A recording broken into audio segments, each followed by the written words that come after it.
Kate, you just turned your hat back around. I did, but I can go back this way. Let's do it.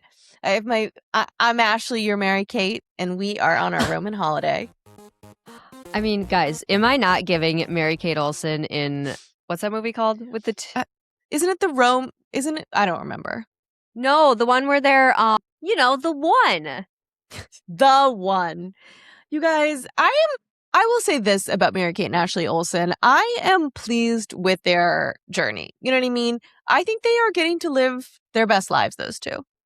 You know, it pissed me off for a really long time because, as a millennial growing up with Mary Kate and Ashley at the height of the tabloid economy, all I wanted was to see what they were up to and see more pictures of them. But they're just sneaky little snakes, not giving us anything. And now, it's been so long that I respect it after a while. It's like, oh, no, they just really want their own personal life. And they have managed to have their cake and eat it too. The Row is so successful. Their clothing line, yeah. Their fashion brand. And they are able to utilize their celebrity to promote that while also not to have to flay open their personal lives, which seem like a little messy in a fun way. One of them is always with some French billionaire or another. I'm like, oh, okay, sure. Another French billionaire. Mary Kate. I'm like, you go, girl. She also, when she married one of the French billionaires, they're always smoking too, which actually, I'm not here to be a stand for nicotine because I know it's coming back, but they've just always been unapologetically smoking cigs, blowing heaters. And Mary Kate actually at their wedding had bowls of cigarettes on the table, which somehow is chic coming from her. You know what I noticed? So definitely some of my favorite Gen Z influencers are definitely bringing back smoking. Victoria Paris, lesbian of incredible note, is regularly smoking cigs. I also noticed Ellie Rallo, who has become politically a discussion topic recently. I don't know who that is. Ellie is... Wait, let me just finish my statement, which is... Sorry. Actually, can I please finish my thought? Okay, sorry. Put me on mute. Sometimes okay. I do think that I pause to think, and we can talk later about why I do this because it's my father's fault, but I do think I pause to think because this happens more often than not that people ask me follow-up questions, and I'm always like, let me get there. Anyhow, so Ellie Rallo, who is an influencer, she's sort of a theater girly. I would say she is self-described too theater for sorority, too sorority for theater type of girly. She's an influencer. She's written multiple books. She's in her, I think, mid to late 20s, and she just got married, and she had this big wedding in New Jersey. Her family owns a restaurant in New Jersey. And in some of the photos, they're very Jersey vibes for the photos. And Italian. And in some of the after party photos, she has cigs. And I actually don't know if she actually smokes or if they were sort of cigs for the plot, for the photo. What's the word? Accoutrement. Photo op. A photo op. I mean, and she looks very sexy. Very 90s. I don't think people would smoke as a prop. I think they would. Prop, that's the word. Anyhow, Ellie Rallo is sort of trending over the weekend because she made a video. She's one of these influencers who does talk politics, which is something we want to encourage. We very much want lifestyle influencers to... I'm having every date I've ever been on, backwards cap, looking at phone, not listening to me. No, I'm looking up Ellie on the internet, on my supercomputer, in my pocket-sized supercomputer. Anyhow, so Ellie posted a video in which she talks about immigrants, and she says, and I actually have not watched the underlying content. I've only seen commentary on the content, but in the video, she says something sort of and these immigrants are doing jobs that U.S. citizens don't want. And the commentariat has taken that to mean Ellie is saying immigrants can't do any jobs beyond that. And I think she's taken the video down and apologized. I also can't imagine that's what she meant. It's not what she meant. You guys have to stop. You have to stop. Just these little baby girly influencers who are you guys have screamed at for not using their voice and talking about politics are trying to start talking about it, and you're running them out of the room because it's not good enough, you have got to get a grip. I think we have a problem because I too want people to be better. Also, Adam Mockler is getting canceled he did a post. He's dating an influencer. I think her name's Yumi. Yes, I met her last time I was in DC, and she's actually so lovely. So, yes, I remember. You said she's wonderful. And she makes very good content. So she's dating Adam Mockler, and it was like it was girlfriend day. So he posted a series of photos, and they're very cute.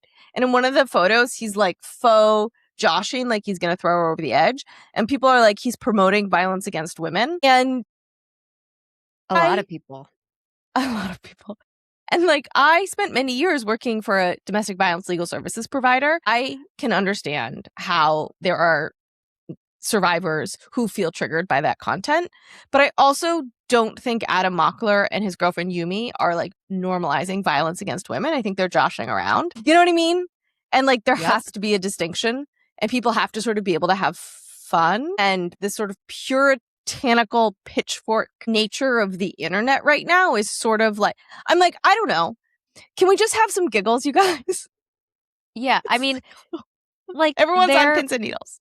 Young, they're dating, they're flirting. I mean, I think what we need to do, again, it is one thing if survivors of domestic assault felt triggered by that, then they have every right to have that opinion and talk about it. We seem to have gotten to a place where everybody on the internet who is on some range of the left seems triggered by everything, most of which they have no experience in. And so it's like, can you just, like, a lot of people will be triggered when people use the word addiction instead of like substance use disorder. No, I didn't even know that. As somebody who has been there, I could fucking care less. The least of my problems with that thing is like what it's labeled. And some people might have an issue with it, but it's like, can we stop being so offended by things that don't affect us? Like, let's pick our battles. Well, I think we have a problem because the people who are creating this content are not doing so because they're hateful or because they're earning money. They're doing it to like put out goodness into the, like, that's like a grand scope I'm escaping, but like for the lifestyle girlies who are talking about politics, right? Like, they're not earning money off of that, and they're probably hindering their money earning potential by doing it. And if they get yelled at, they're going to be like, why do this? I can just talk about face wash. Exactly. And we do, like, Democrats have a problem, and like, that we have discussed ad nauseum, which is like, we are closing the boundaries of our tent and not letting people in. And unfortunately, you need numbers to win elections. And it's sort of, people feel very unkind. Like, they feel like people are being unkind towards them. And I think that a lot of people think they deserve it, right? And that seems to be the tenor of TikTok a lot, which is like, maybe don't be such a fucking moron, and you wouldn't get treated like a fucking moron. But as a political strategy, it has its limits. Yeah, I feel like... Anyhow, let's talk about something else. Actually, Kate, I am going to send you a text right now of a tweet that I saw Alex Clark post on the subject of people who are expanding the tent. AOC went on the podcast of a woman who's like a DSA podcaster. And one of the things she said was that, I'm just going to read what she said. Yeah, read it. I actually meet with MAHA activists because a lot of them really don't believe that their fight is partisan. And in many ways, it's not. We do have extraordinary corruption in our agricultural system and in big corporate systems as well. This is an area where both parties can work together, blah, blah, blah. And Alex Clark, MAHA Queen, Turning Point USA, longtime mouthpiece, said, LOL, exactly what I warned is happening. What I warned would happen is now happening. The GOP can kiss hundreds of thousands of female voters goodbye if we don't fight for MAHA issues. And I think it's really, really fascinating to see AOC working to expand the tent in this manner. She obviously is one of the people who is being discussed as a 2028 presidential contender. But I have long been discussing, like, the MAHA girlies, and frankly, a huge contingent of the Mama Bear voter bloc is up and available to be taken by either party. They are not ideological and partisan. And I mean, the reality is, right? Like, what Republicans sold them in 2024 was a Trojan horse. It was a Trojan horse for deregulation. The Republican Party has no interest in serving the MAHA goals. What they're doing is shit like RFK has a new cooking TV show he's putting out where they're flipped the pyramid as if that's fucking doing anything, right? They're making it easier for Roundup to go out in the world. And AOC is saying, you know, Democrats can get in on these people.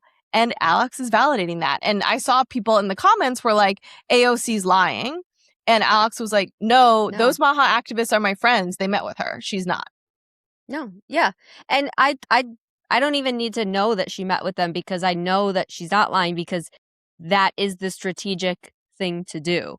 Right. And what people often on the internet who like to participate in internet discourse don't understand is that the top players in some of these coalitions are certainly doing it in bad faith, like the high level people.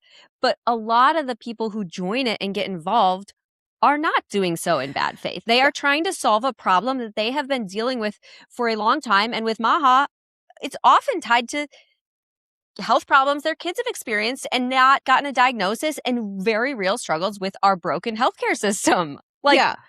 I mean, as someone myself who's had tremendous health struggles, I see how easy it is to get pulled into these pipelines.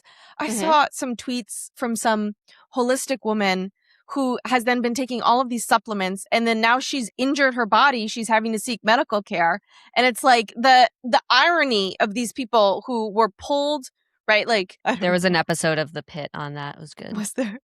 I mean, you know, and because they believe the snake oil that they are ingesting and selling to others, and it is going to harm them. And the people who are promoting science back were not like the information asymmetry was too much. They were not fighting the same war. And the reality is the way wellness grifters package things online is just incredibly effective.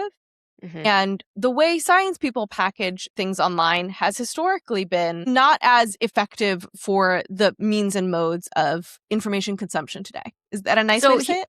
It is. And here's an example I like to talk about. Okay. So when you have a kid and you like the first year of their lives, there is a vaccine schedule and there's a bunch of vaccines that are recommended to get.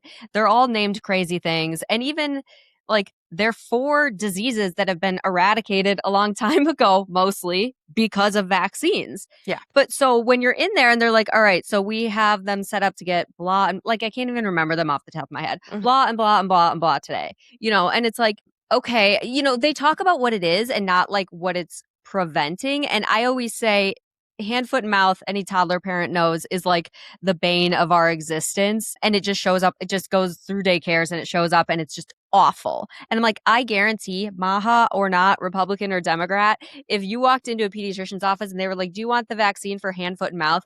Every parent of a toddler or a baby would say, yes, give it to them immediately. But it's the communication style. Like, well, they it's don't because tell I said so. What you know what I mean? For. Respect experts because I said so. And that is not how human nature works. Like, people don't want to do that. And they are being told, you know, corporations are out to get you, big pharma is out to get you, they're using you. And if that is a feeling that exists because it's true. You know what I mean? Like, big pharma, we know about the opioid epidemic. We know about the Sacklers. Like, that is true. And scary. Yeah. And also, pediatricians are like some of the lowest paid physicians. And so, like, they don't care that much. Like, guys, they're not. They have like 5 minutes to provide care. They don't have 45 minutes to explain these to people. You know what I mean? No. And I do think somebody should work on the literature and like talk about the risks of if you don't get it versus or in addition to here are the risks that could happen if you get it. The thing is, all of this, like, if we could have a little time machine and go back in time to Jenny McCarthy, you know what I mean? Yeah. Waging an information war. What we need to be doing was waging a similarly situated information war from day one in the form of content that works online, right? And it has to be individual based and it has to be accessible and it can't be talking down. And it actually can't be you sitting there in your white coat in a staid, boring setting giving me a 45-minute lecture. It doesn't work. Yes, I know. I mean, I know we're preaching to the choir and we each are. other Sorry, because guys. we've been talking about this forever. And I, at one point, wrote a Substack about it, about how Democrats need to get their shit together with listening to the MAHA moms and the MAHA, like the adjacent moms who are just don't even know that MAHA is a thing, but they're not feeling heard. And I have sent that out to some politicians, one of which even was running for governor here and is not anymore, and was just like, I think we can all know. I think we can all guess. This change in communication is probably never going to happen. So talking about MAHA moms, the other similarly situated group of moms is tradwives. And we also have some tradwife news in the past week, which is Nara Smith went on Call Her Daddy. Call your daddy? Call me daddy? Call which one? her daddy. Ugh.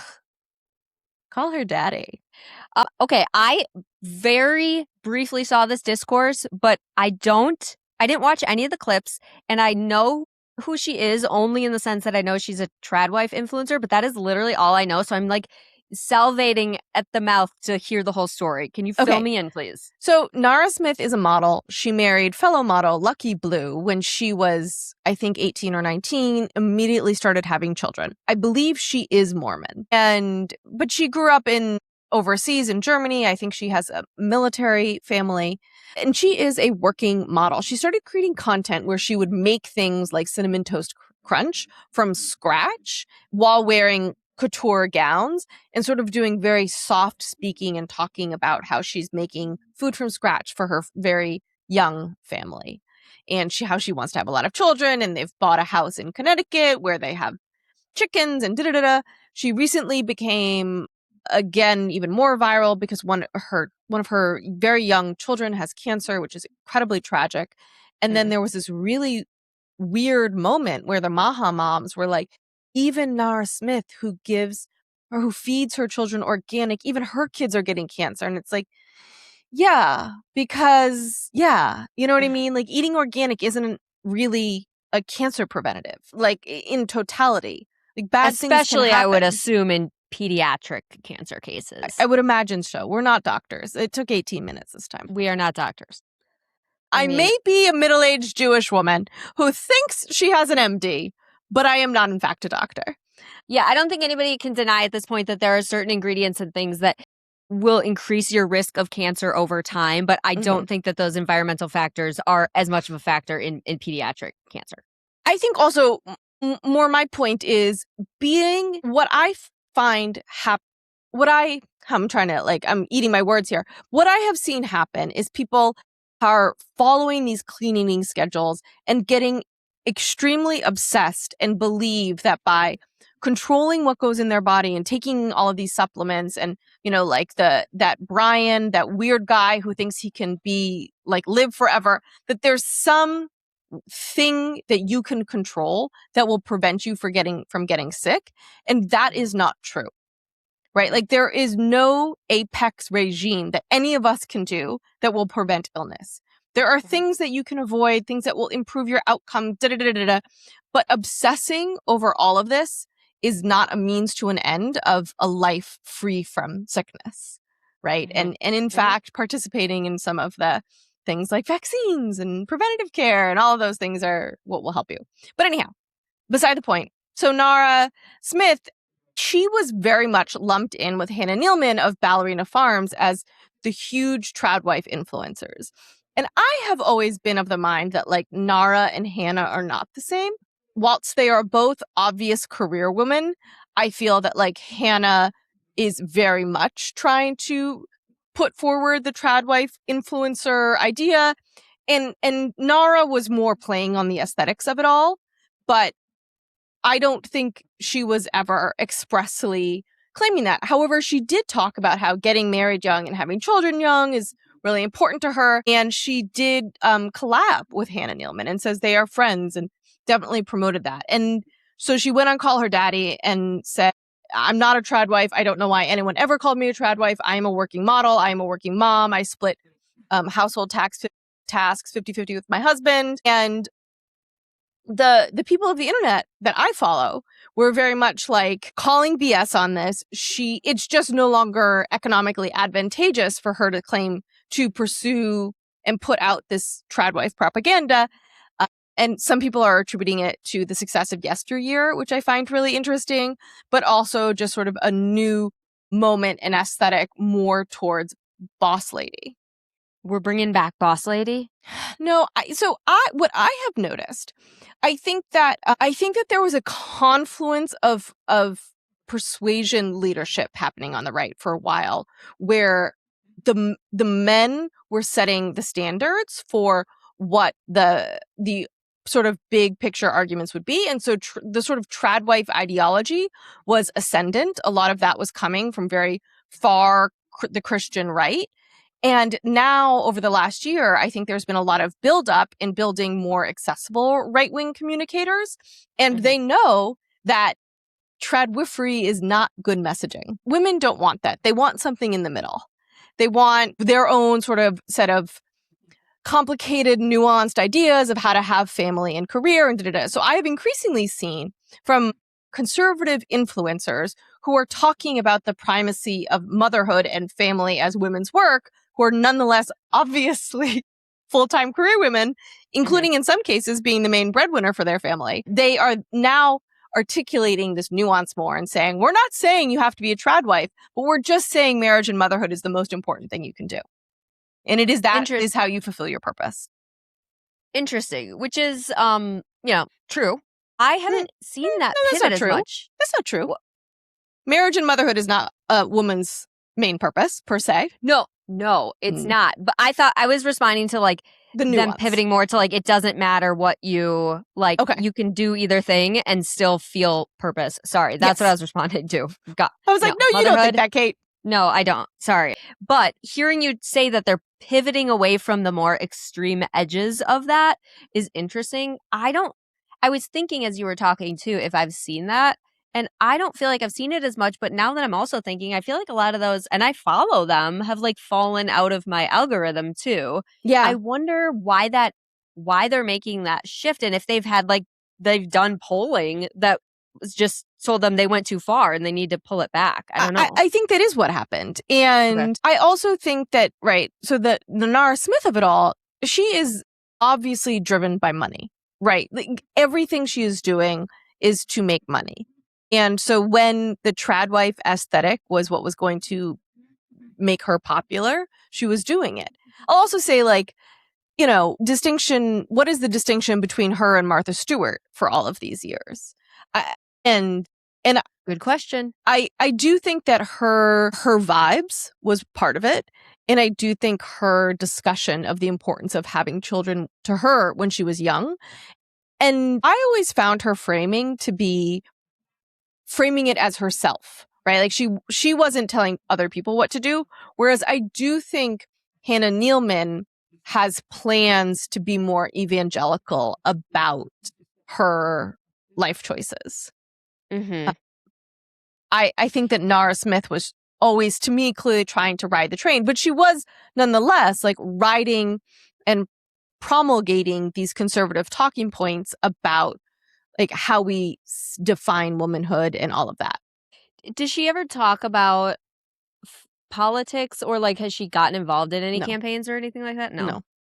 It's all just very subtle, under the radar type of propaganda. Well, that's why I think that it also is rampant for discussion, right? And they serve up these ideas on platters, and that is culture war content.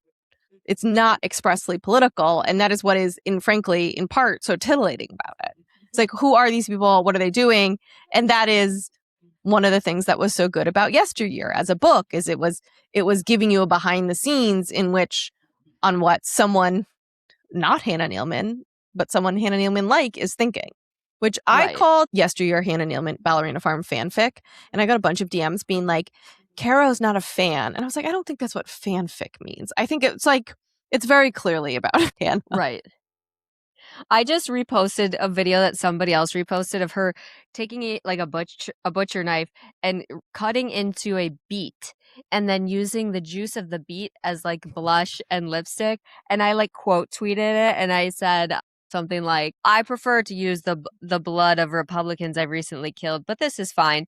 And what I think that's funny is if I ever ran for office, that would 100% show up in a TV ad of like, she jokes about killing Republicans. How can we trust her violent rhetoric?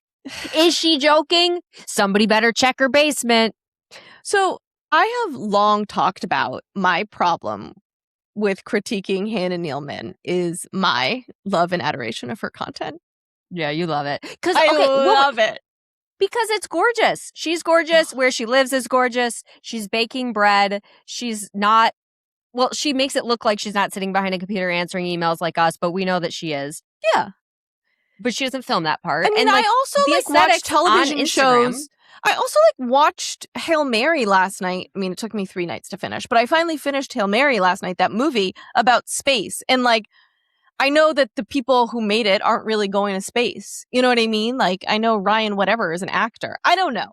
I believe that Hannah Nealman is perpetuating a culture war and that she has a goal to evangelize her lifestyle choices. I know that to be true.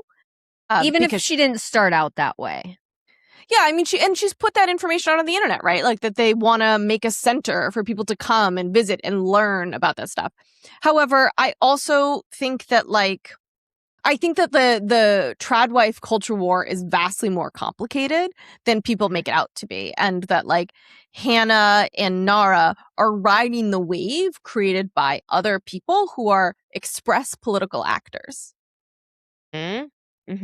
And there's so many people who also make a lot of money calling out the tradwives and doing that. And it's just I don't know. It's just, you've talked about this a lot, but it's not in a way that villainizes them. It's more just really detailed analysis and really smart strategic questions about what it means at a on a larger level for our society. So I'm not talking about you, but there's just people who like to shit on them constantly. And it's kind of okay, well, you could make your own content about what you think it means to be a woman in this society.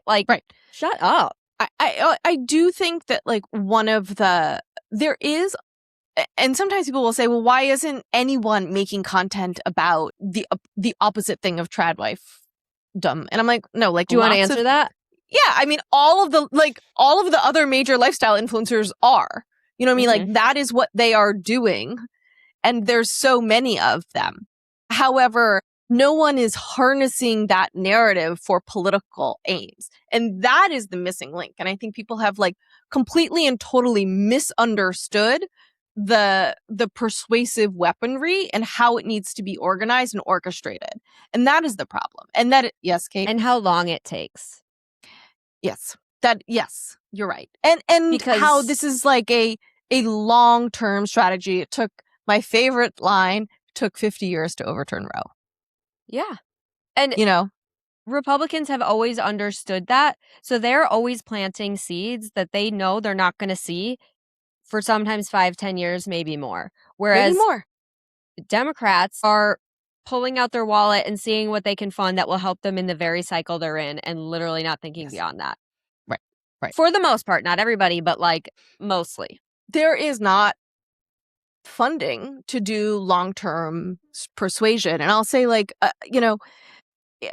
one of the things that I talk about a lot, well, this is not on our agenda and we have 5 minutes this whole left. thing is hot takes that might get us canceled. So God damn. This is the hot takes episode. We are in an ornery mood. We are, you guys, Kate and I have already talked for 2 hours today. We pre-gamed this. Yeah. Don't tell my significant other. I promised I'd be focused on working all day. I even tried to get her. Tonight. I'm this is the shit people want to hear about. Should we start recording? She's no, this is too much. And she was right. So this is the mild stuff. What am I going to say? Oh shit. This is that Kate, review. Oh, we forgot what we're going to say. Perimenopause brain. 31 Did you see minutes that one in? review? That was I love listening to these ladies yap and golf on tangents and try to figure out what the hell they were talking about in the first place. I like to do something, a little segment that I call Emily TV when I'm at home, in which I stand in the living room and my blue sits on the couch and then proceeds to have to listen to me monologue for 30 minutes. Oh my gosh. Wait, what are you monologuing about? I don't know. I can really talk, is what I have to say. And I know this about myself. And I go on tangents and I'll be like, where was I? And then I'll go back. And then I'll be like, thank you for listening to today's episode of Emily TV. Rate and review. Oh my God, I love Emily TV. You do? Would watch more of it. Dear listeners, would you watch a daily Emily TV? Oh, no one needs that. I mean, there has to be rewards for exposing yourself to Emily true. TV. Kate, did you get cosmetic work done recently? Oh yeah, speaking of the anti-tradwife, you guys, I popped my Botox cherry. And unfortunately, I'm feeling a little sick, so like I'm not looking good, so it's not the right time to like show you guys. But no, Kate, you got Botox on Friday. There's nothing to show. Yeah. I cannot make like the anger face anymore. That's physiologically impossible. Botox. I mean, maybe I'm wrong. I thought Botox takes a while to go into effect.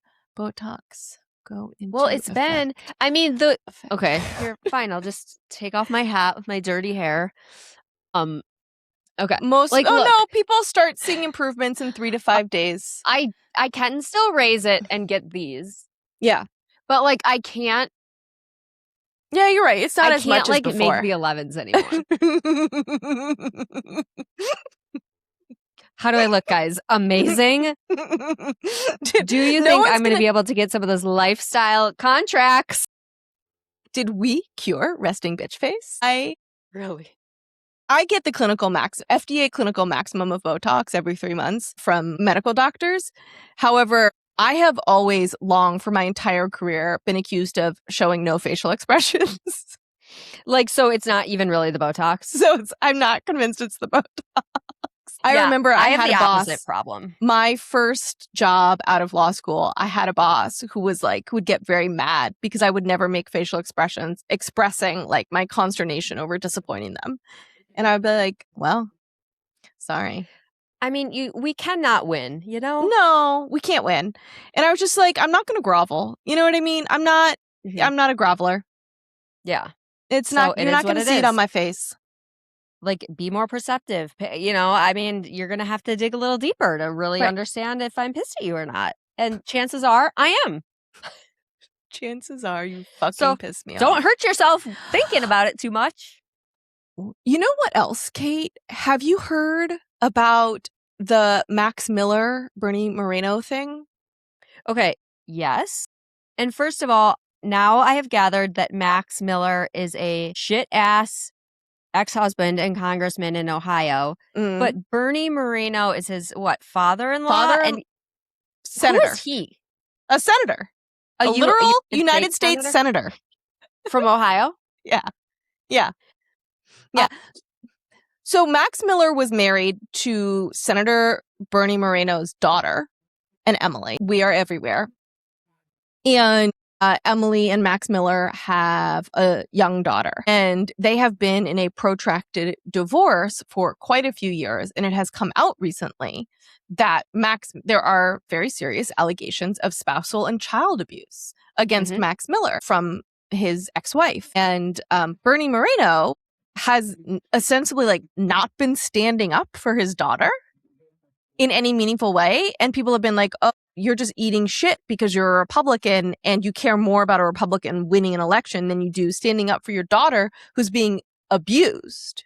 Like, oh, I'm sorry, manhood? Like, what is it even? And now Bernie Moreno has come out and denounced Max Miller as a danger to his daughter and unfit for office, which last week he was trying to beat around the bush. He's also blamed his daughter and said oh, my daughter didn't want me bringing this in public. And Max Miller put up a video defending himself. And all the women I know who have watched it are like, ugh, Yeah. He just There's confirmed he something did it. as a woman you can't necessarily explain. Mhm. Like, you can't point to a thing and like show people on a graph what it is, but there's a certain vibe where we just know. You know. We know what that And is. one of the things he says is, there's allegations of him throwing boiling water on his ex-wife, on Emily, and I believe breaking his daughter's collarbone and holding a gun to Emily's head, like really horrible things. Yeah, And like he the says, worst. well, a week later, she offered to cook for me, as if that isn't like classic domestic violence victim behavior, which is trying to get the abuser to stop by being nice to them. I mean, this motherfucker Yeah. needs to rot in jail because this is all just the stuff he's saying publicly and that we know Right. about. And he like released a Dropbox of recordings that they had recorded themselves, and one of them is a video recording of her saying, I found drug paraphernalia, I know you do drugs, and he's saying it's testosterone. He needed needles for testosterone, and like gender affirming care from a Republican in Congress. Cute. No. Okay. And the whole thing is just horrific. I feel so bad for this poor child. Yeah. Just like horrific. Also, Bernie Moreno, pretty repulsive that you have known this for multiple years and allowed this man to sit in Congress without saying anything. And so, I think Democrats took a while to kick Graham Plattner out, but eventually when the abuse allegations were taken seriously, he was forced to step down. And it is interesting that Republicans seem to not being all coming together to say Max Miller should step down. And so nobody else besides Moreno, is that his name? Moreno? President Trump said, I'm going to look at it. I mean, so far it's accusations. I'll be looking at it. Yeah, from the guy whose ex-wife fell down the stairs and died and is buried without a marker on his golf course. Yeah. And why are you going to look at it, Trump? Like, it's just like... And we should also note that Miller also faces abuse allegations from his ex-girlfriend, Stephanie Grisham, who was a former Trump White House press secretary. He denied those claims and sued her for defamation before dropping the case as part of a 2023 settlement. Grisham sued Miller last month, arguing his recent public statements have violated the settlement's non-disparagement in confidentiality terms. The whole thing is messy, and I will say multiple women accusing you of abuse. Mm-hmm.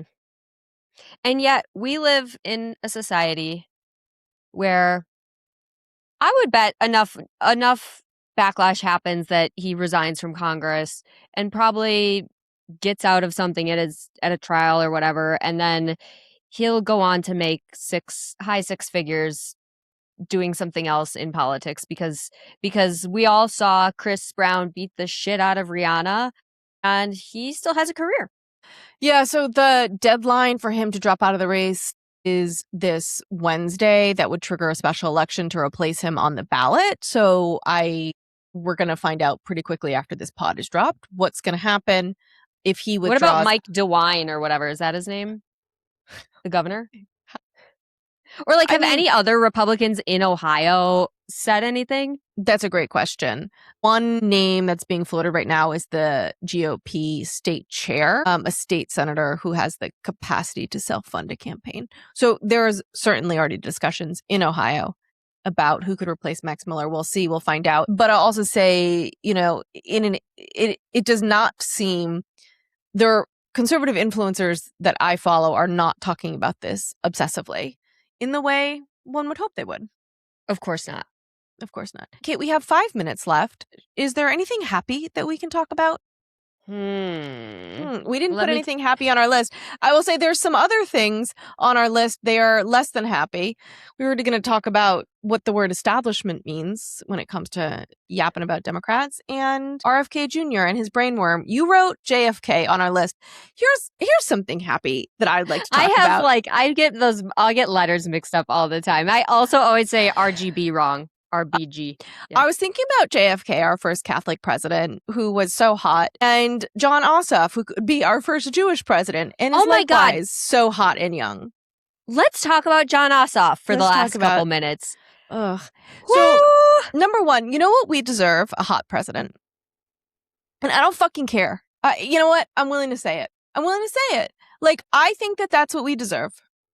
How did he get so hot? Because he's always been on my radar, but not in a way that I thirst for at the moment. Is it the haircut? Did he bulk up? I think he's bulked up a bit. You know, we try not to talk about people's bodies.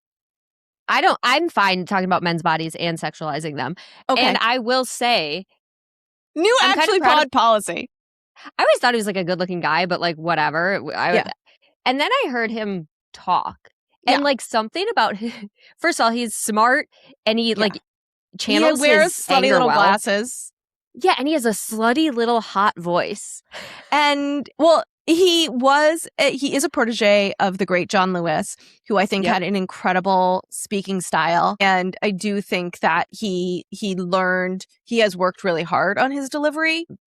It's good. Also, it's good. Like I saw there was a lot of debates amongst my DC press inner circle in our friend-based group chats about if he has the potential, because he has largely shied away from press and taking questions. And Kyle Tharp, a friend of mine who writes Chaotic Era, the newsletter, has alleged that he thinks that Ossoff is like faking content that he's putting on TikTok to make it seem as if he's having these big rallies, but in fact he's like creating the content that makes it seem like he's speaking at rallies. So point being, there's like a lot of questions about if he really has what it takes to succeed in the very, very challenging world of a presidential primary. Mm-hmm. I think that there's another argument, which is that like he's been laying low and has been preparing a sleeper campaign. He's been hitting weights. He is a very hardworking senator, and the reports from other members are like he is all business, no pleasure, and he's out the door when he can get out the door to be with his very young family, which like, I mean, we've seen the videos of him walking out the door, and Jon Ossoff, you look fucking hot. Okay? It reminds me of, I constantly get the same TikTok video of Aaron Tveit, he's a Broadway star, like walking up to sing his big thing in Les Miserables, and it's like he does this like strut, and I'm like, that's the same video I get of Jon Ossoff.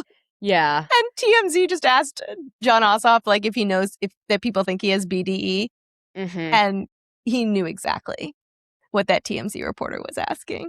But like the smile and the blush, it like it's so cute. Chef's kiss. I like it. I think it's great. For it. I think also Kara Swisher posted on Threads, and my computer won't bring it up, but I think like she's alleging that George Clooney is preparing to run. He said he's stepping back from acting. So I think she's we'll take his wife. We'll take your wife, George. You can watch the kids. I mean, I love them all. I think I've said this I might have said this on the pod, but I was once in an elevator with her, and that was the moment when I learned the difference between celebrities and mortals. Like, she was the first person that I met, and this was, I don't know if it was before she might have like just started getting with George at the time, but like I was like, oh, you are on a different level than me. I thought that a small halo was descending above her. She's also like 1.5 feet taller than me. And when I worked in the Senate, I always wore 5-inch heels. And like, even me wearing 5-inch heels, she was still like so much taller than me. That's interesting. Usually people are like tinier in person. Yes. But Amal, I think if you're listening to this, Getting with George should be the title of your memoir. What is it? Getting with George. Is how you explained it. I think she was just getting with George. Good job, girl. You snagged a good one. Don't let him run for president, though. No, I think TBD. Let's discuss. Do we or do we not want George Clooney to run for president? If George Clooney runs for president, he's going to need to explain his best friend Brad Pitt's abuse allegations on that plane. So I don't know if you want to go there, George. I think that the allegations of Brad Pitt's abusive behavior towards his children goes far beyond a plane at this point. I think that it does. And I don't think America is ready to lose that hottie. We should be. We should be ready to reckon with it, but I don't know if George is ready. But what I will say is I am 1 minute late to a meeting. So we're going to have to pick this back up next week. Bye, girlies. Drink your water. And your Alani. Be caffeinated. Be cool. Bye.